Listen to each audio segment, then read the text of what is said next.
સન 2004માં દમણમાં હત્યાના ગુનામાં આજીવન કેદની સજામાં સુરત લાજપુર જેલમાંથી પેરોલ રજા મેળવી છેલ્લા 3 વર્ષથી ફરાર કેદીને વલસાડ ખાતેથી ઝડપી પાડતી સુરત શહેર ક્રાઇમ બ્રાન્ચ ગણેશ ચતુર્થી તહેવાર અનુસંધાને સુરત શહેર વિસ્તારમાં કોઈ અનિચ્છનીય બનાવ ન બને તે હેતુથી લાજપુર જેલમાં ગંભીર પ્રકારના ગુનાઓમાં પેરોલ ફલ્લો વચગાળાની રજા લઈ ફરાર થયેલ કેદીઓને શોધી કાઢવા સુરત શહેર ક્રાઇમ બ્રાન્ચની અલગ અલગ ટીમો ઉપરી અધિકારીશ્રીઓના માર્ગદર્શન હેઠળ ટીમના માણસો સાથે વર્કઆઉટમાં હતા. દરમિયાન નાસ્તાવર્તા સ્કોડના પોલીસ માણસોને મળેલ આધારભૂત બાતમી હકીકતના આધારે વાપી રેલવે સ્ટેશન નજીકથી પેરોલ રજા પરથી ફરાર કેદી કમલેશ રામેશ્વર જાધવ ઉંમર વર્ષ 59 રહે રૂમ નંબર 8 રાહુલભાઈની ચાલી ક્રિકેટ ગ્રાઉન્ડ સામે તળાવની બાજુમાં નાની દમણનાને ઝડપી પાડી કાયદેસરની કાર્યવાહી કરી આરોપીનો કબજો લાજપુર મધ્યસ્થ જેલ ખાતે સોંપવા તજવીજ કરેલ છે.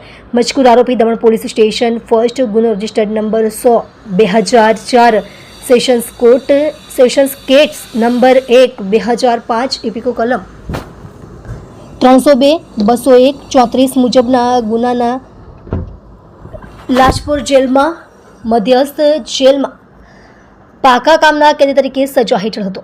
ઉપરોક્ત ગુનાના હકીકત એવી રીતની છે કે સન 2004માં મજકૂર આરોપી દમણમાં તેના પરિવારની સાથે રહેતો હતો. તે વખતે તેણે તેના મિત્રની સાથે પૈસાની લેતી દેતી બાબતે ઝઘડો અને તકરાર થયેલ હતી. જે વખતે આરોપીએ પોતાની પાસેના ચાકુ વડે જાહેરમાં હત્યા કરી નાખેલ હતી અને સદર ગુનામાં આરોપીને તારીખ 21/11/2007ના રોજ નામદાર એડિશનલ સેશન્સ જજ દમણ કેપ સેલ્વાસ નાઓએ આજીવન કેદની સજા ફરમાવેલ હતી, જેથી તે લાજપુર મધ્યસ્થ જેલમાં પાકા કામના કેદી તરીકે સજા હેઠળ હતો.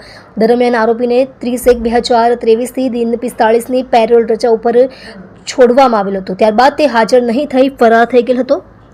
મજકૂર કેદીને પકડી પાડવા માટે આશરે 8 મહિના સુધી વર્કઆઉટ કરતા હકીકત જણાઈ આવેલ કે પોતાને જેલમાં ન જવું પડે તે હેતુથી વેશ પલટો કરી ભિખારીનો વેશ ધારણ કરી અને માનસિક અસ્થિરતાનો ઢોંગ કરી મેલા કપડાં તેમજ વાળ દાઢી વધારીને પોતાની અસલ ઓળખ છુપાવીને ગુજરાતના અલગ અલગ મંદિરો તેમજ રેલવે સ્ટેશન, બસ સ્ટેન્ડ તથા ફૂટપાથ ઉપર રોકાઈને ભીખ માંગતો હોવાનું જણાઈ આવેલ હતું.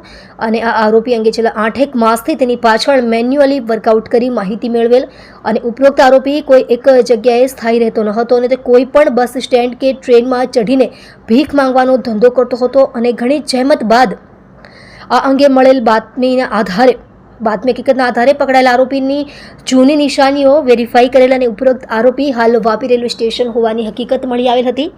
જે આધારે તુરંત જ ક્રાઇમ બ્રાન્ચની ટીમને વાપી મોકલવામાં આવેલ હતી, જેઓએ વોચ કરી આરોપીને પકડી પાડેલ છે.